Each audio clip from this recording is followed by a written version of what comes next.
Happy live stream. Just give me a minute here, let everyone jump in, and then we'll also get set up on Instagram and get that going. Let's see here. Usually I remind people if they're watching on replay, you could skip ahead like 2 minutes or so.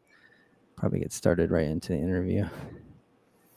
And all right, we're live on Instagram as well. All right, here we go. Hello and welcome to the Bellwether Ritual live stream, where we discuss music, the local Lehigh Valley, PA scene and beyond, especially today, bands, social media, and more. Today is Tuesday, May 28th. My name is Mike, and I'm the guitarist and vocalist of Bellwether Ritual. Hope you had a great week. Just a reminder to please like and subscribe if you like what we do here, and get out there and support your local musicians. It's the best thing you could do for them. All right, tonight our guest is Scott of Clean and Sober Stoner. Scott is the managing editor of cleanandsoberstoner.com, the main producer of the Clean and Sober Stoner YouTube channel, a contributor to the Doom charts, and a producer/editor for Bass Gear magazine. And in his spare time, he has a master's in addiction psychology and is a licensed clinical addiction specialist and clinical supervisor. We'll talk about all that and more. Scott, welcome to the stream. How you doing? Hey, man, it's great to be here. Thank you. I'm doing great. Yes. And you have, let's right off the top, you have some awesome breaking news today. You want to just announce that right away? Yeah, I screwed up. I didn't update the bio. Today we made the announcement that we bought monsterriff.com from Pat Schober. Awesome. Uh, Very cool. So that goes into effect immediately, or how does that? Yeah. We got the keys to the Porsche. Actually, I think it was Friday. So originally we were going to wait until June 14th, but it's like it kind of didn't make sense. You know, Pat's ready to go. We're not ready. We're not going to be any more ready on June 14th than we are now. So it's like, what could go wrong? So. Right. But yeah, we originally planned on it for June 14th. And, for personal reasons, it just made sense to go ahead and do the announcement today. Very cool. And so are you going to be running those like parallel to each other, or do you have plans to do anything different with either of your sites? Yeah. Clean and Sober Stoner, it's always, been a niche thing. There's always going to be a ceiling because people hear, Clean and Sober Stoner, and it gets judgment, hey, is he like sober? Does he he doesn't drink, but he gets stoned? And so Clean Sober Stoner, as much as we love it, and I bleed Clean and Sober Stoner, it was always going to be limited in its reach. So with Monster Riff, they're 10 times the size we are. And so there's just a different reach. So I think initially, Clean and Sober, we're going to focus on the new up-and-coming bands, who haven't had their first EP came out, pretty much what we've been doing for the past year or two. And with Monster Riff, we're just going to chase the best Monster Riff. It doesn't matter if it's traditional metal, black metal, death metal, thrash. Like we're going to hopefully expand and really chase the monster riffs and kind of celebrate all the forms of metal and just be a part of something that's a community rather than all the guys on YouTube, man. It's like they get money, they get clicks by putting down this, putting down that. So we're going to push back, baby. And, metal is one big family. It comes from the same, couple bands. So, yeah, Monster Riff, we're just going to make it bigger. Awesome. Well, congratulations. And yeah, thanks. That's news. Yeah. Man, you already hit on so many things right there. I think I want to start kind of from the beginning, though. So you're based out of North Carolina? Yeah. Was that like born and raised? Did you move from somewhere else? I won't give the whole story. I'm originally from Cleveland. Okay. There's a few of my videos. I was born actually in Lakewood, but it's big cities, right? You're born 20 miles away, but you still claim Cleveland Sure. Yeah. because there were no Lakewood Browns. So, Right. um, and then I lived in Ohio. Then I joined the Navy to get sober. Okay. One of the worst decisions ever. Oh. Ended up in California. I lived in California from 80, 85 until 2001. Mhm. Then I moved to Montana, Mm. and then to North Carolina. I was married to a Marine. She was a pilot. So then we went from North Carolina back to California, Monterey, then back here. Wow. So yeah, it's been a good life, man. Yeah. All right. So was that something? Was like travel something, or just having to, uh, yeah, be uh, places?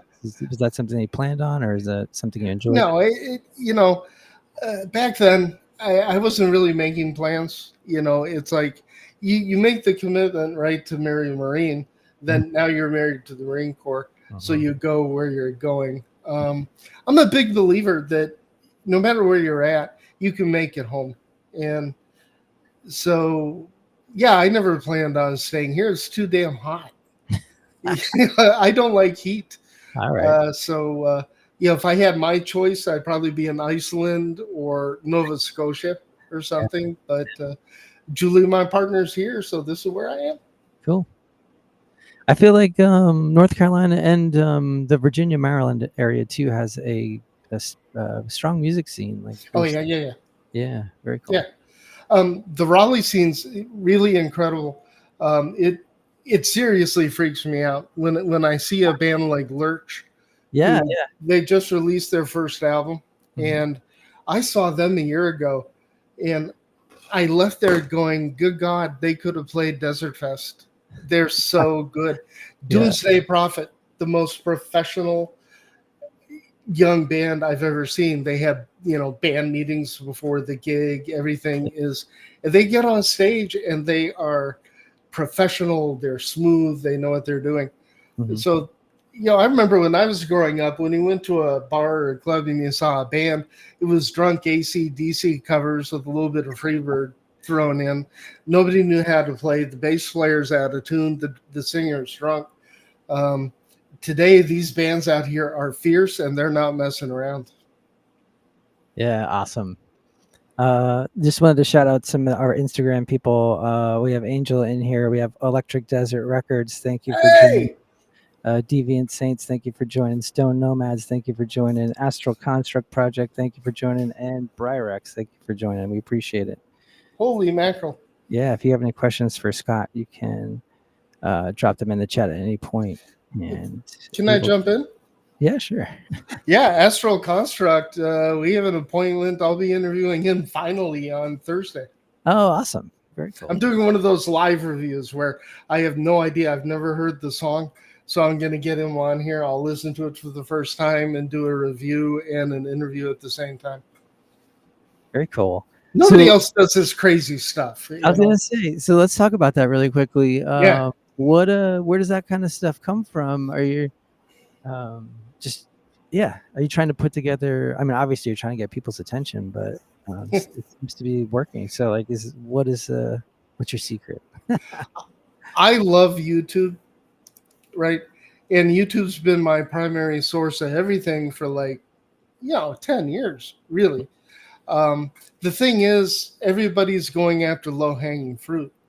And so take Anthony Fantano, who I love and respect. The dude is a legend, Mm-hmm. the needle drop. Mm-hmm. But if you really pay attention to him, unless they're in the Spotify top 20 or the Billboard top 20, he won't touch them with a 10-foot pole. Mm-hmm. And, you know, Stoner Doom especially, the media just ignores and treats badly and dismisses. Even when the major labels would get a sign a band like Trouble back in the day or Pentagram, they Mm-hmm. put them on hold. And look at what happened with Sleep with London Records. Mm-hmm. So I disagree with Fantano, Finn McKenty, all the Rick Beato. Mm-hmm. I think there's tremendous potential that if we earn modern traditional heavy metal and hard rock's trust, we'll get the same audience that Fantano has, and we don't have to compromise ourselves, or we don't have to chase the click. If we stop chasing the click, they'll Mhm. find us. Yep. And then you actually have kind of like a way you classify. Did I hear that before? Like heavy metal, or like, I know we were talking BPMs earlier, but do you want to talk a little bit about that? Because I thought that was really Yeah, interesting. which part? You basically were saying like some of these things that you could potentially think of, or you would classify as metal, we probably wouldn't, or heavy metal that you probably wouldn't. And some of those things were like based on BPMs, or I guess it would Oh probably yeah, be yeah, stoner stuff. But yeah. yeah.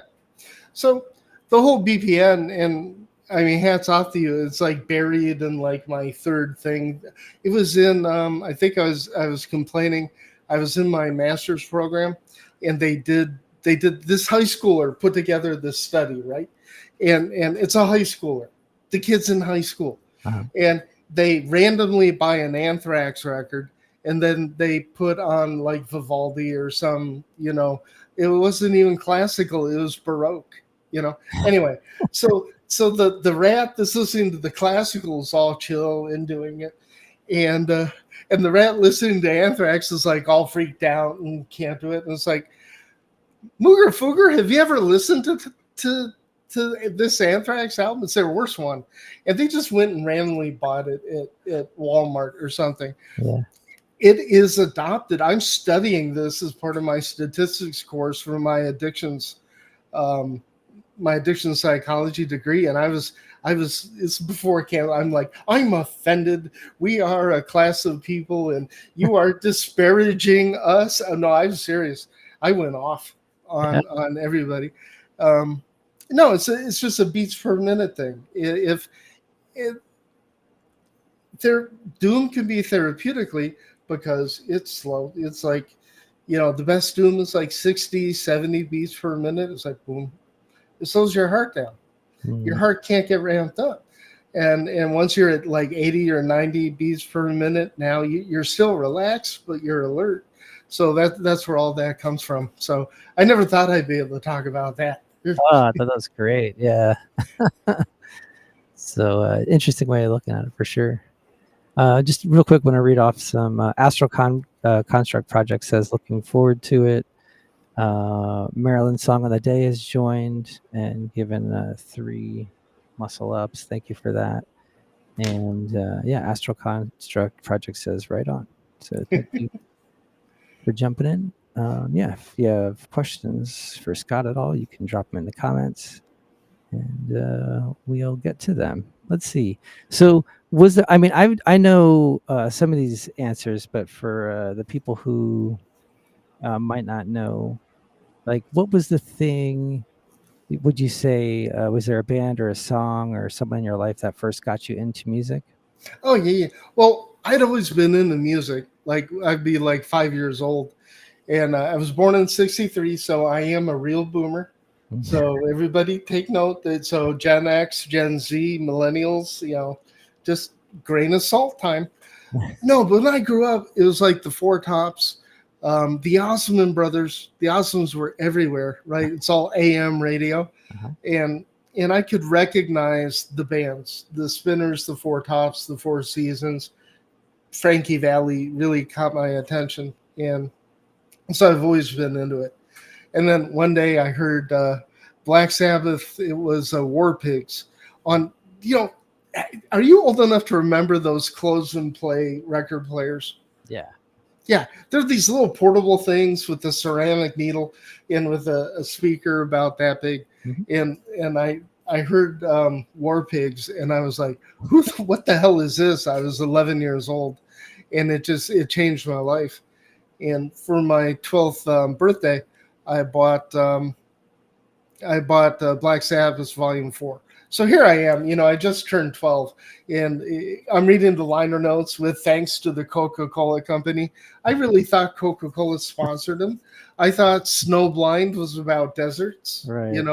Later on, Sweet Leaf, I thought Sweet Leaf was a pet name for, like, I'm walking around, I've never smelled weed in my life, and I have this little wristband thing going Sweet Leaf.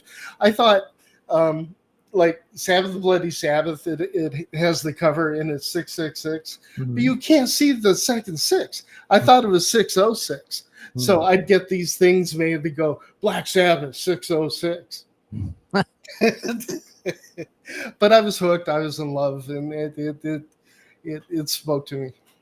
Did that change how you felt about it later when you found out those things, like the references and that sort of, or It did, made it cooler. yeah, It was like, wow, I screwed that one up. I mean, we all get the lyrics to songs wrong. That's right. part of growing up. And no, it was actually pretty cool. I was a little embarrassed, I'm like, hey, okay. But no, it made it cooler because all of those things are cultural references. 666 going way back to biblical times. And then you had movies like The Omen coming out Mhm. and all that. Mhm. So the imagery in Sabbath particular, um, it just seemed more grounded in this fantastic reality that was actually based on reality. Does that make sense? Mhm. Like when I'm listening to the Bee Gees, there's nothing real about that stuff. No disrespect, great harmonies, Oh yeah. brilliant songs, especially in the late '60s. They were amazeballs. But the Partridge Family, there's nothing real, Right. where Sabbath is singing about Vietnam and war pigs and heroin addiction. So yeah, I grew up to Sabbath. Sabbath allowed me to grow up with a band that wasn't lying to me. They were telling me the truth. And I either learned how to handle it or I didn't. Interesting. I like that. Thank you. So did you also pick up playing an instrument like as you kind of you find Oh obviously you yeah. really enjoy that. Did that come Yeah. right away too, or yeah? Yeah. Yeah. Like originally, I think like everybody else, I had the ironing board. I had my mom's pots and pans, and I'm like banging away. But the thing is, if anybody's ever seen me walk, it's like I can barely put one foot in front of the other. Mm. And so I have no coordination whatsoever. So I played tuba, so bass was the natural. Plus, it wasn't Tony. I'm sorry, folks. It's not Tony Iommi that I paid attention to on War Pigs. It was I'm asking the buddy of mine, Jeff, like, what the hell is that? He goes, that's guitar. I said, no, no, no, no. What's that? He Yeah. said, oh, that's the bass. And I went, yeah, that's what I want to do. Yeah, I also started on bass, so I definitely want to talk to you about that. Just wanted to say thank you to JT Project 220 for joining. Um, yeah, so I heard a song. It's very similar. I heard a song. It was a Metallica song, and I thought it was bass because I thought it was so low. Mm-hmm, It ended up being guitar, but it didn't matter to me. I was like, yeah, I want to play like the low mm-hmm. bass. So yeah, you want to just maybe talk about that and then how that kind of gets into your musical taste and blood and how Clean and Sober Oh, Stone. man. That's like the dream question, right? It's like you're practicing with a hairbrush, going, "Whoa, actually, yeah, I was doing this just last week." But um, yeah, I think listening to the bass. I think what you're asking me is, did picking bass did that drive my interest in music? Oh yeah, or like why you think you ended up kind of in the stoner genre, or Oh, yeah, they all tied together. Mhm. They really are. Like the thing about bass and with stoner and back then growing up, bands like Cream and the of course I'll forget everybody's names right now, but all the great bass players, John Entwistle with the Who. I Yeah. mean the bass drove that band. Mhm. Like the drums kept things from falling apart totally. The bass drove the band. The guitar, took the band where it needed to be, and the singer, if they were sober enough, they, carried the band. The bass is where, to me, where all the power was. Mhm. So Classical music, to me, it was Shostakovich, it Oh, was Brahms, it was the heavy stuff. yeah. When it comes to jazz, it would be like John McLaughlin, early Miles Davis, the really bass heavy, stuff. So, so yeah, I think my choice, then, Rush 2112 comes out. And like, I don't know if anybody in the audience is old enough to remember when that album came out. It changed, like, it didn't change everything for radio, right? Because radio didn't play it, but Uh-huh. it changed everything for kids that were into metal that wanted something different. Mhm. 2112 is one of the most game changing albums ever, because it gave us a band, one, that could play absolutely anything. You know what I mean? I mean, Getty is such a beast. Alex Lyson, we don't talk about him nearly enough, but there were stories. It's like we now had our rock opera, we had our story, we had something we could connect to, and Mhm. Rush, that album in particular, that was a big deal. Then they come out with a live version on All the World's a Stage. It was madness. Like, how do you do that? You just did this thing, and now you're playing it live. So to me, that album changed the world, and it's all about the bass, baby. Yeah. Lehigh Valley with Love, thank you for joining. We appreciate when George jumps on. And Scumfuck Mike, thank you for joining as well. That's a great name. Now that I hear that, that might be a better name for my channel. Yeah, let's see. Stone Nomads say Entwistle is a big influence on Jude, our bass player. Oh yeah, yeah, yeah. Stone Nomads. I can't believe they're on. I'm ignoring you because I'm too nervous. Right. This is a band that when you listen to Stone, when I listen to Stone Nomads, it takes me to like every era of rock, every era. Cool. There's some Chuck Berry in their stuff. I swear to God, don't laugh at me, but it's in there. And Nomads is complete respect to everything. And the bass playing, any band that has the balls to let the bass player shine is going to be a good band. Okay, boomer logic here, but Led Zeppelin, The Who, How about it? Yeah. um, the Beatles, Rush. When you look at all the classic bands, they let the bass player shine. The one exception being the Rolling Stones, which, but again, and Pink Floyd. We don't want to go there. I will piss people off if I talk about Pink Floyd. Oh yeah. Um, but yeah, Stone Nomads, massive respect, dudes. Yeah, guys, feel free to throw out like song recommendations that people can go check out of your stuff in the chat, and we'll call them out and you give them a listen for sure. Yeah, so I also started on bass. I liked I don't know. There's just something about it. You kind of control, like you're saying, those low frequencies. I know you kind of got into like you were touching on like healing with musical frequencies too. I think Mm-hmm. that's definitely something that kind of Mm-hmm. gets overlooked a bit. But bass is very connected to that side of things. I feel like because they're such powerful waves. Mm-hmm. Let's see here. So then, how does that? So you are doing you're playing bass in bands as you're going through things. How Oh does that? no, no, No. Okay. no, man! I'm an addict, right? So, you know, I didn't start playing rock because I was into the drugs thing, and I didn't start doing drugs because I was into rock. I mean, weed, it simply hit me like a light switch. There's life before weed, there's life afterwards. Mm. But the honest truth is, I got really out of control. So within a year and a half of smoking weed, I'm no longer in bands. I'm, waking up in the morning drinking Mm. beer with two eggs in it, like Mickey Rourke from I think the movie's Barfly. And I'm Oh. thinking this is cool, right? And it got to the point where I simply couldn't. I couldn't remember the songs when I'm playing. I couldn't show up to rehearsal. I couldn't afford equipment. And eventually, I'm in the Navy, right? And Mhm. I sold a a PVT and T100 and a PVT 40 bass for a case of Heineken and $50. Mm.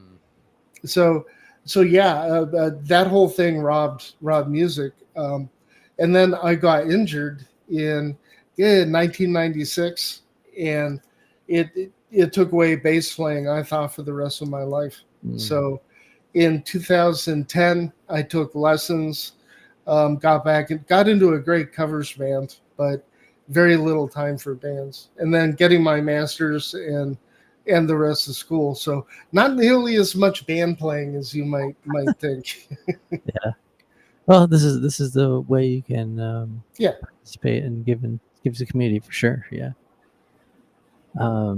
So is as you know, as a bass player, is that kind of that's what you're listening to for or to first? You just kind of let us try to take in as much of the song off the top. I'm notorious for sleeping on on a really great song. Like I listen to him like, I don't know, I guess it was okay. And then after about 5 listens to it, I'm like, oh wow, this is amazing. I actually get it now, and I feel Mhm. dumb because I missed it the first however many times. Is that something that comes natural to you, or? Mm, it changed. Like once I started actually, taking clean and sober seriously, Mhm. and I've got PR companies sending me stuff. What I found is when I listen to something first time, it's the drums. Like I naturally go to the drums because if I can bond with the drums, the bass, the guitar comes naturally.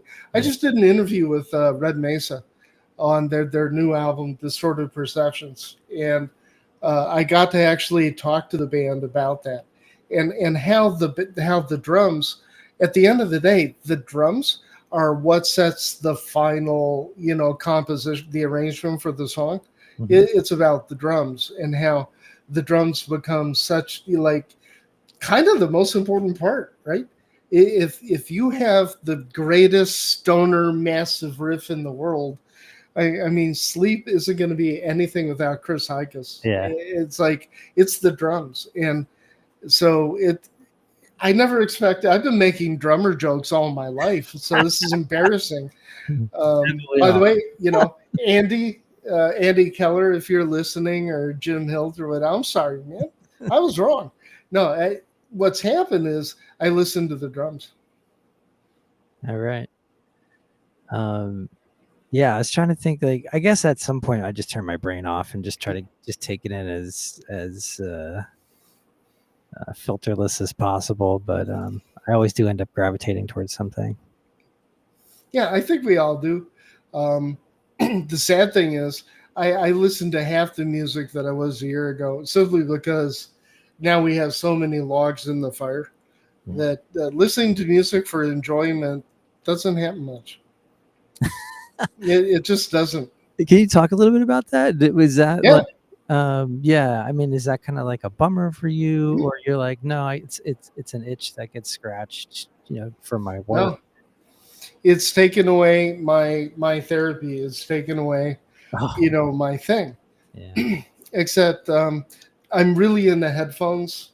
So I mean, really into headphones. Okay. And Julie bought me this set of Hi-Fi Men. They're I can't remember. They're not the Arias. They're a step below that. They're the most amazing headphones I've ever had. So, like, I think it was this weekend I put on King Crimson's album Lizards Mhm. and listened to the song Lizard. It's like 17 minutes long. It starts out with John Anderson from Yes, and I got that cathartic. Oh my God, this is so cool. But my head's going, I need to write about this. When I'm on Monster If, it won't shut up. Mm. So can So you, yeah, I'll get it back. and then how? So you go from when does the writing part of it come in?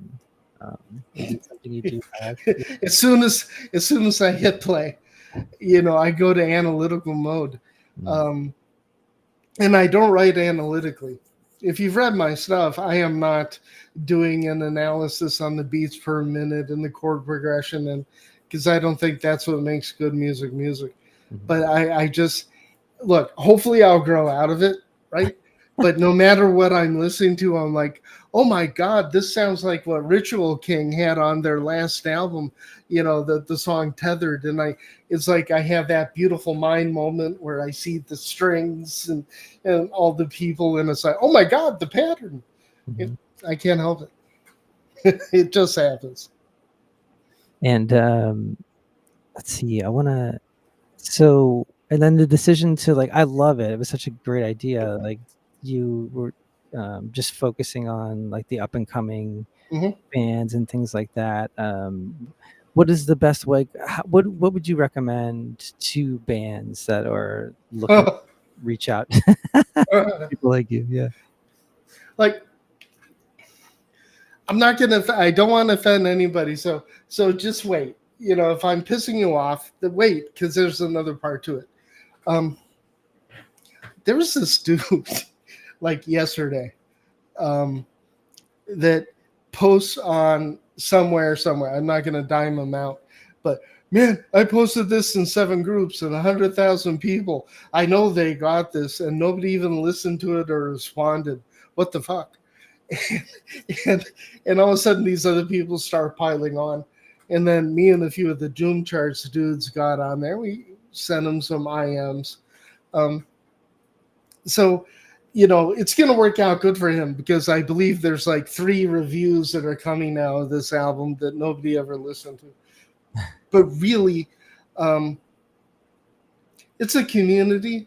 Whether you like it or not, you love this music because other people made the music. And you have 10,000 other people from Morocco and Madagascar and China and India and Russia and Poland and England and the other third world country, Texas. Texas actually has an electric grid and they actually have bands. Um, so don't write Texas off. Now who am I offending? But seriously, you're part of a community. Be part of the community, man. And don't pick 20 Facebook groups to go into. Pick one. Pick Stoner Rock Army or DSSM or whichever one. Stoner Doom. Like if you've seen those groups, you have Stoner Sludge Doom, Doom Stoner Sludge, Sludge Doomer, Stoner Heavy Psych. It's like, wow, we are not a creative bunch, are we? And then too, like as a band, like when I'm Mhm. looking for things, I'm like, well, yeah, I guess so. Well, sure, that one too, and this one and that one, and then it becomes like this big long Yeah, it list. becomes, you can collect now. How many groups am I in? And what's funny is I've got colleagues of mine that are like, Facebook is banning me because I'm spamming. Dude, Mooger Fooger, you're sending the same post to Crazy. 100 different groups, Yeah, plus you're sending them in IMs. That's the definition of spam. yeah, So, but if you're a band, like find a group, just hang out for a week, right? Go in twice a day. Listen to the other bands and go, hey man, that's like really cool. We're releasing one too. And if they ask you to share it, then you share it. Get on Instagram. There was another band I'm working with today hmm that had like, I think they had 12 subscribers on Instagram, hmm but 5 of them were like King Volume Records, Doomsaw 666, Electric. I think Electric Desert might have been like these 5 followers are awesome followers to have. If you're gonna have 5 people, these are the 5. hmm Hang out, talk to them, do some jokes back and forth, like their stuff. And here's the other thing. Do you want to know the real secret, Mike? of course. Instead of going like or thumbs up on that Outlaws of the Sun review, the band that you like, instead of doing that, actually read it and then give a thumbs up and like. If you do that, you better believe the reviewers, we get 200 sometimes a day. But when we notice a band is liking and talking to us and then they send us something, Yeah, so you're working with people, man. that's Suck it up. yeah, Party. It's a party. Facebook groups are a party. Instagram is a party. Everybody says social media is horrible. Mooger Fooger, social media is what you make it to be. You determine your social media by who you follow, who you respond to. If it, Alice Cooper in his album Easy Action had this saying, "You are the only censor. If you don't like what I say, you have a choice. You can turn it off." I heard that when I was 13 years old, man. I never forgot that shit. And listen to some Frank Zappa. Seriously. like take some responsibility, cultivate your crew, cultivate your stuff, and join the party, man. Wow, that was a rant. Yeah, 6 cups of coffee, adrenaline, and sleep deprivation, and I'm ready to go. we got you at a good time. All right. Just a real quick, Electric Desert Record says it's true. I guess this is from your Texas comments. We have a few responses. They said it's true. We do have an electric grid. Laughing, crying emoji. And Stone Nomad said, "Howdy from Houston." So, Can I be real? Yeah, Can I be real about Texas for a minute? yeah, sure. Like, Texas is ungodly in the amount of quality bands that they have. It's actually sickening. It's like Italy, right? Italy, you've got Ufomana, you have Mesa, you have the new band State of Non-Return. You got to check them out. They are hot as heck. You have Desert Wave. You have band after band. Texas is like, hold my beer, bitch. There are so many kick-ass bands from Texas. The Texas scene is hopping. I just make fun of Texas because Blake Carrera from Iwas is one of my writers, and we have this thing about Texas. You have Demons My Friends. Jesus, what a band. What a band. So nothing but love for Texas. And if any state can handle a little rib from a guy from Ohio, it's Texas. They don't care. They're like, shit. Yeah. Come cross this river, bitch. You just mentioned one of your writers as well. Do you want to just shout some of them out too? I know. Oh, man, my writers. Yeah. Look, yeah, I'm the one that's on this right now. And, I've got the cool and funny name and all that. But my writers. So the first one was Colin, right? Colin is a guitar player from Shadow of Jupiter. And Colin never has to write for us again. He came up with the term "nope smoker." You see, some of my stuff will be a take on dope smoker, and he came up with "nope smoker," and the designated driver to Stoner Doom. And I'm like, dude, you're a genius. Like he's the writer emeritus. He's a great writer too. He doesn't think he is, but he does really good stuff. I have Gypsy, who without Gypsy, I'm not here. Like there's no blog, there's no website, there's no nothing. Gypsy is amazing. She's kind of my senior writer. She does editing, she does YouTube production, she does everything. She's freaking brilliant. And she's in a band called Catapult Collision.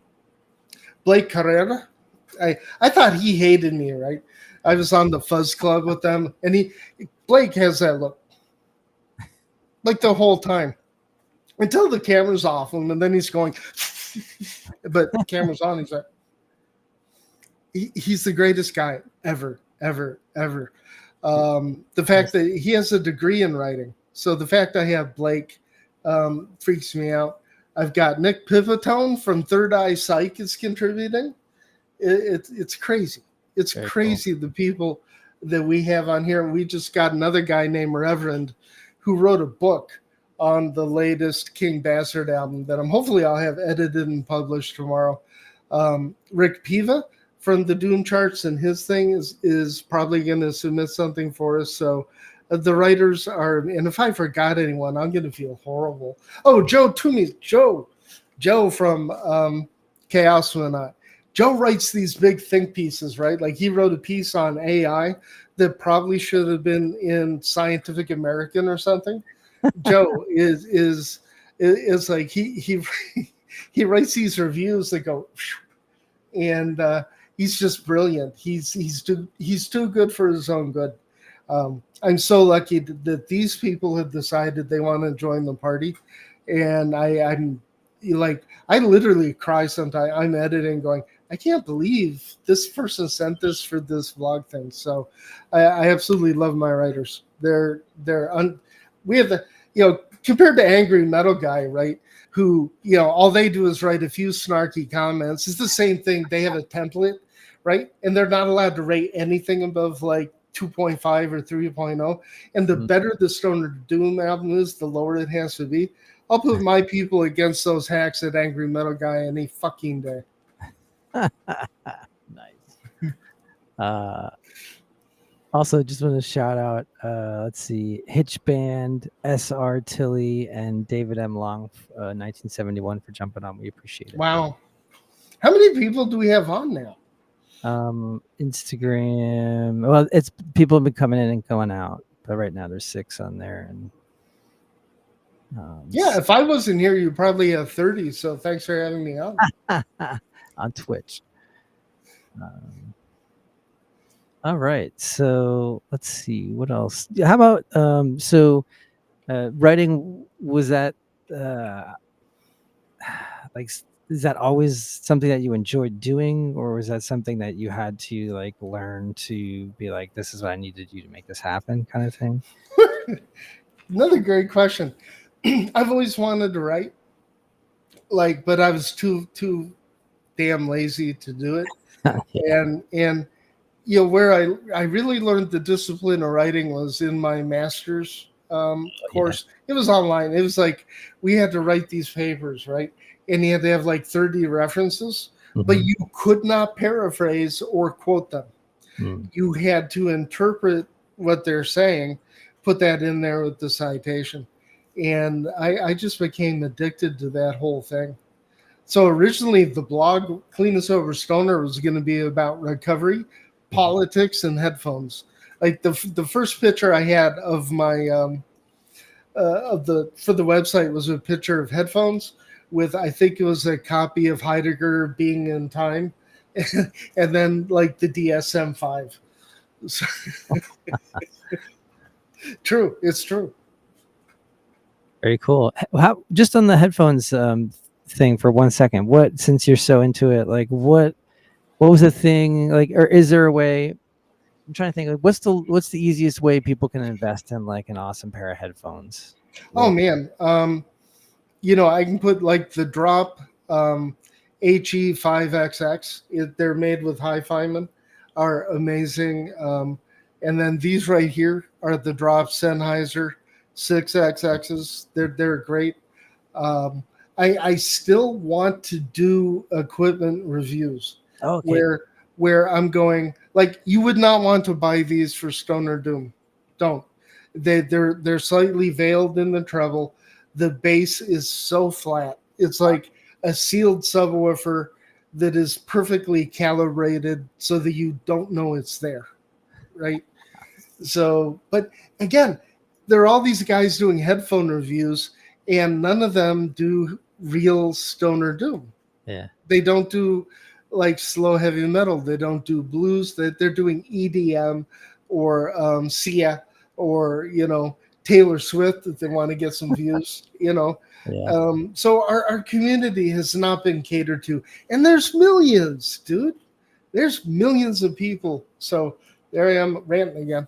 The best way to get on headphones is jump on YouTube and watch. Gosh darn it. Man, I can't remember their names. Critical is one of them. There's one in particular, and I'm nervous, so the name is, I think it's Josh. I want to say Joshua Valor. He's just really good. But, his music choices are like so bland. But I trust him. He's good. Cool. You also touched on AI. I'm just curious. I don't know. I've been curious what everyone thinks about it, because I definitely flip-flopped a couple of times on what I think about it already too. But in not only in music but in art too. Just curious if one is okay or one is you don't like either of them, or you like both of them.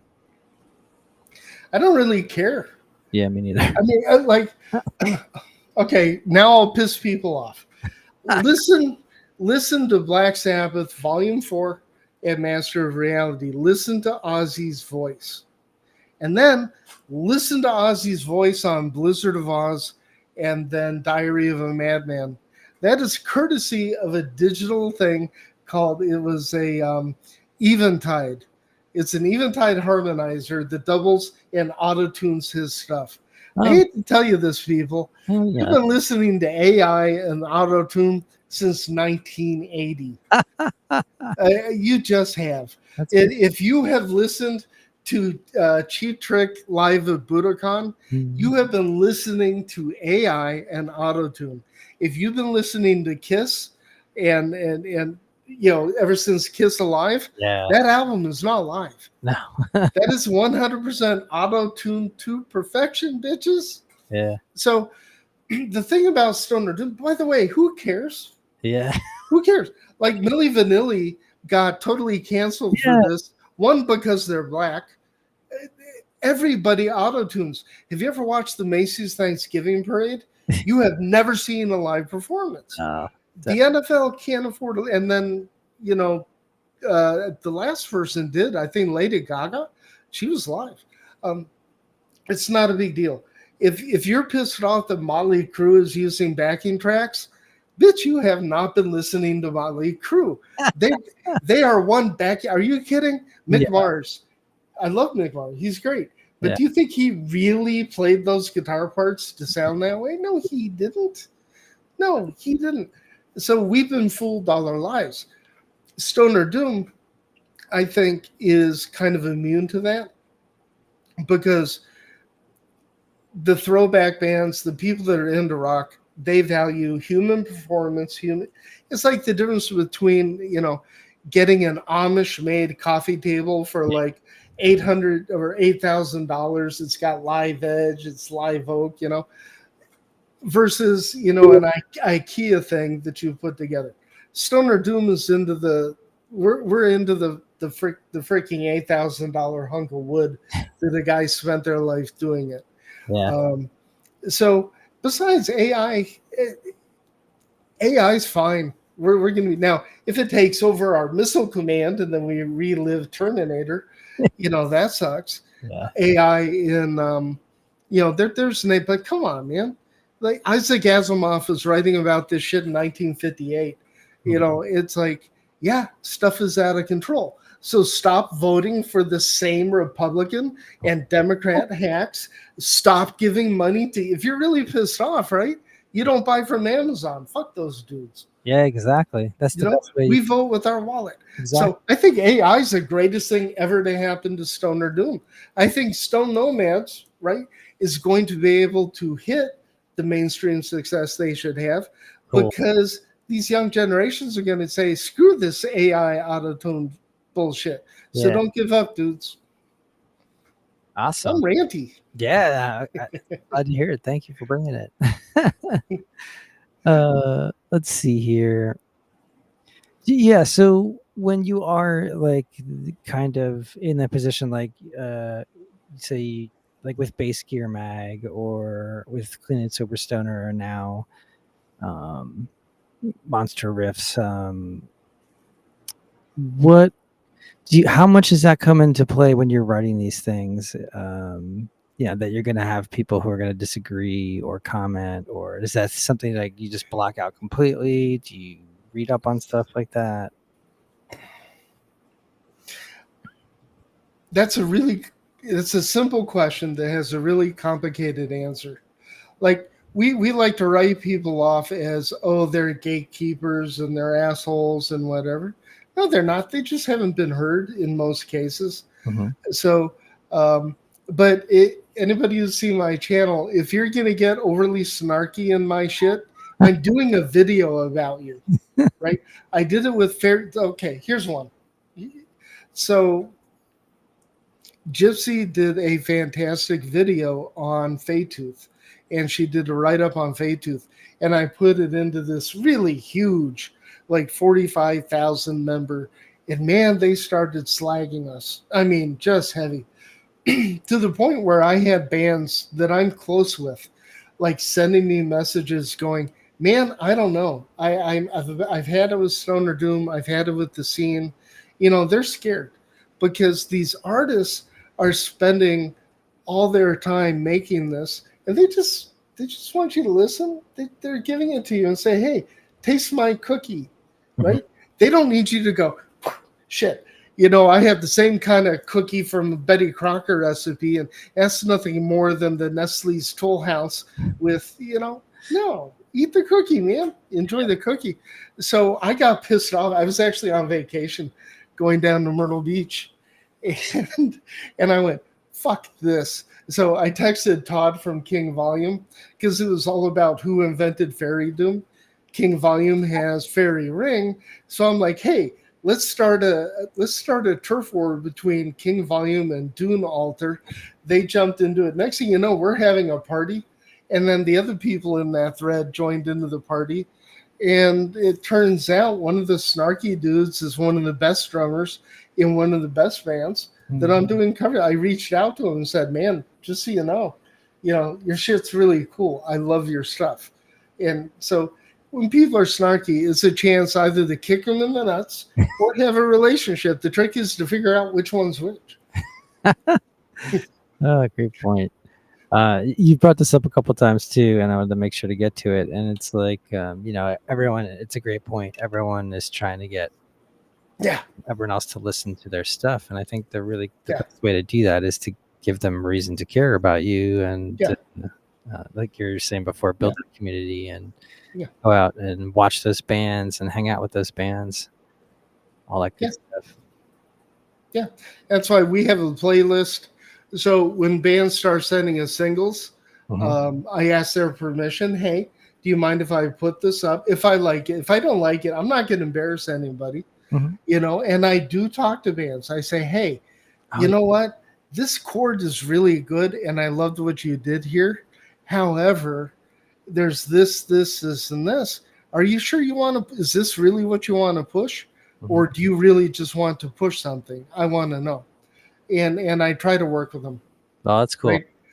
So we want to have a format with our playlist on YouTube, Clean and Sober Stoner One at YouTube, Hmm. where we're starting to put up those bands. And Gray Giant is getting rave reviews.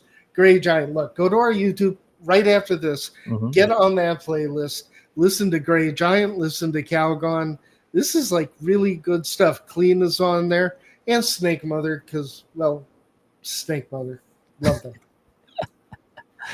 Uh, so, oh man, we're kind of running up on the end here I know. so quick. Yeah, why don't we just? That's a great place to end. If there's any other bands you wanted to shout out or let people know, I wanted to get into like, I just think the whole reason like you're aiming for the bands on the come up is a really Yeah, unique kind of thing. thank So you. yeah, anything else you want to shout out to them or Labels, people, everybody. Banshee is the best unsigned band in the country. Banshee, Bandshe. Demand that these labels sign Banshee. Listen to them. Go onto YouTube. Listen to their stuff. Banshee. all right, very cool. And then obviously just you remind everyone about the news with Monster Riff and where else they can find you with Clean and Sober Stoner, all Yeah, that good stuff. yeah. Both exist. Cleanandsoberstoner.com, unchanged. Still sloppy writing on my part, bad editing. Monster Riff, bigger bands. We're chasing the riff. Really good SEO. It's polished. It looks good. We're going to keep them both. A lot of my writers already wrote for Monster Riff, so look Cool. for something coming from us soon. Very cool. There was an album that came out by one of our favorite bands too. We'll have to maybe talk about that next time. But you had a review about it, so it was cool. Okay.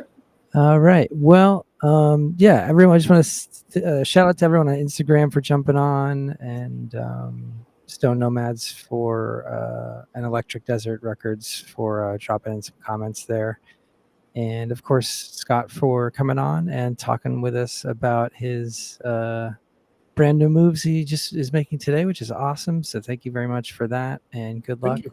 Well, yeah, moving forward with that. And yeah, like I said, we can. I'm glad you said you had like 2 hours in mind because we could easily do that again. But yeah, we'll just keep it at an hour for now. Yeah, I And still have 3 hours of caffeine in me, dude. So Yeah, you had a very long day, so I appreciate you jumping on Thank and you. for all that as well. So, yeah, everyone, we'll see you next week. Eventually, we'll get to 100 and we'll celebrate somehow. Yeah, maybe Scott will come back on.